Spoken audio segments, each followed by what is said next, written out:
இந்த வயசுல இந்த பிள்ளை எவ்வளவு பொறுப்பா இருக்கா. அத்தை கொடுங்க அத்தை, நான் சமைக்கிறேன். இந்த காலத்துல இப்படி ஒரு பொண்ணா? உன்னை பார்த்தா எனக்கு பெருமையா இருக்குமா? அத்தை டவுல் இருந்தா கொஞ்சம் கொடுங்களா. அண்ணே இந்த டவல். அண்ணன் மேல எவ்வளவு பாசம், ஓடி ஓடி வேலை செய்யறா. என்னங்க என் தங்கச்சி ரொம்ப பாசமா இருக்கான்னு நினைக்கிறீங்களா? அவளோட உண்மையான சுயரூபம் எப்படி தெரியுமா இருக்கும்?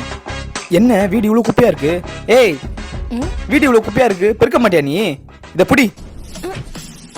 ஏன் உனக்கு கையில நீ பெருக்கே புடி. தங்கச்சி ரொம்ப பசிக்குது, ஏதாவது செஞ்சு கூட. ஏதாவது செஞ்சு கொடுக்கணுமா? என்னால செய்ய முடியாது, உனக்கு ஃபர்ஸ்ட் நீ ஆர்டர் பண்ணி சாப்பிடு. தங்கச்சி அந்த டவல் மட்டும் கொஞ்சம் எடுத்து கூட. ஏய் குளிக்கு போகும்போது இதெல்லாம் எடுத்துக்க மாட்டேன். உனக்கு ஒரு ஆள் எத்தனை பேர் வந்து கொடுப்பாங்களா? புடி.